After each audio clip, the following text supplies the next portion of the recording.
Welcome to live healthy kitchen. இந்த videos உங்களுக்கு பிடிச்சிருந்துச்சுன்னா லைக் பண்ணுங்க, ஷேர் பண்ணுங்க. லிவ் ஹெல்தி கிச்சனுக்கு சப்ஸ்கிரைப் பண்ணுங்க. பக்கத்தில் இருக்கிற பெல் ஐக்கானை ப்ரெஸ் பண்ணுங்க.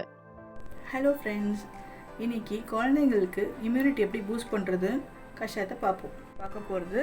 குழந்தைங்களுக்கான கஷாயம், அவங்களுக்கு வந்து கோல்டு, ரன்னிங் நோஸ் இல்லை ஃபீவர் இருந்துச்சுன்னா இந்த கஷாயத்தை நீங்கள் கொடுக்கலாம். ஏன்னா நானும் என் குழந்தைக்கு இது கொடுத்துருக்கேன். எனக்கு ஒரு 2 வயசு குழந்தை இருக்குது. நான் 1 இயராக இந்த கஷாயத்தை கொடுத்துட்டு தான் இருக்கேன். இதுக்கு என்ன அளவு, என்னென்ன தேவையான ஐட்டம்ஸ்னு பார்ப்போம். துளசி இலைகள், வெத்தலை காம்போட 2 பூண்டு, இது வந்து கருப்பூர வெள்ளை இலை, இது தூதுவளை இலை. தூதுவளை இலை கிடைக்கலன்னா நீங்கள் தூதுவளை பவுட்ரு வாங்கி வச்சுக்கோங்க. 1 டீஸ்பூன் ஜீரகம், கொஞ்சம் மிளகு, திப்பிலி. ஒரு கடாயை நல்லா சூடு பண்ணிவிட்டு அதில் வந்து இந்த ஜீரகம் போட்டுட்டு நல்லா பட்டுன்னு வெடிக்கும்.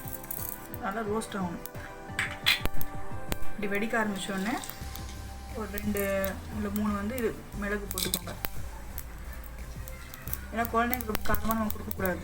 அதுவே திப்பிலி, இப்போ நீங்கள் வெத்தலை இருக்கு இல்லையா, காம்போடு சேர்த்து பிடிச்சி போட்டுக்கோங்க. கண்டிப்பாக ரொம்ப எஃபெக்டிவ்ங்க. இது நானே என் குழந்தைக்கு கொடுத்துருக்கேன். கோல்டெல்லாம் சரியாகலாம் இது கொடுத்து தான் நான் சரி பண்ணுவேன். கண்டிப்பாக ரன்னிங் நோஸ், சோர் த்ரோட். இந்த தூதுவளை எதுக்குன்னா இந்த காஃப்லாம் கம்மி பண்ணும். இப்படியே பச்சையாக போட்டுக்கோங்க. பூண்டு இப்படி கிள்ளி போட்டுக்கோங்க. ஏன்னா பூண்டில் நிறைய மெடிசனல் ப்ராப்பர்ட்டிஸ் இருக்குது. அப்புறம் துளசி,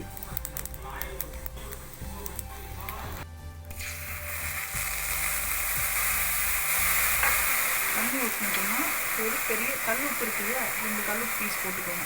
லைட்டாக பெருங்காயமும் ஆட் பண்ணிக்கோங்க.